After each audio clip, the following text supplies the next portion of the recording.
It's the second, everybody, and welcome back here to the garden. I had the lid off here. You can see I have the plastic off, and a little thermometer down there. Lettuce and spinach are growing. They're not growing fast, but they're doing okay. And this is the early lettuce and spinach garden that we grew.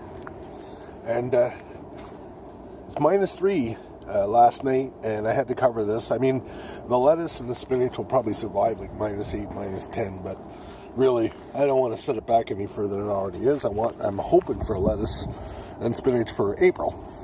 Anyway, I'm going to take you back to the watermelon bed, and I'm going to show you what I've been doing there. Yeah, so we've had some very unseasonably mild weather here in the month of February, and I was actually digging in this garden this week in February. Yes, here in Eastern Ontario. Usually we've got like 5 feet of snow here, ice, and it's all blocked in, but I thought I'd get a head start on this. And you see, I'm trying to dig down a couple of feet to make sure that the roots of the watermelon can get down deep enough to get water and nutrients and stuff.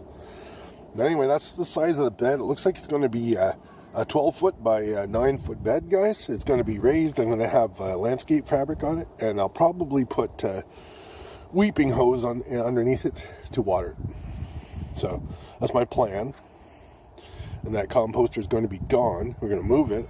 We're going to take the compost from in there, and we're going to add it to the watermelon garden. Of course, I'm going to be adding some better soil to this, because you can see like mounds of clay and stuff.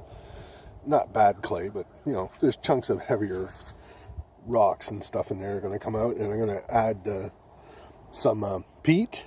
I'm going to add sand. And of course, fertilizer. I'm going to put 20-20-20 to get it started. And then I told you earlier, at the bottom of the hole, I'm looking at putting 5-20-20 at the bottom of the hole to give it a little extra boost.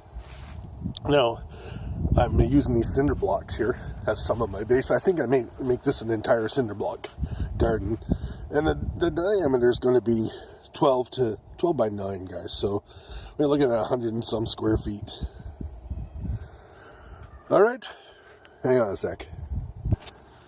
So Natalie and I haven't decided how we're going to utilize this bed this year. But probably do something, being it's all mounded. It might be good for potatoes, guys. Who knows? Put some fertilizer in there.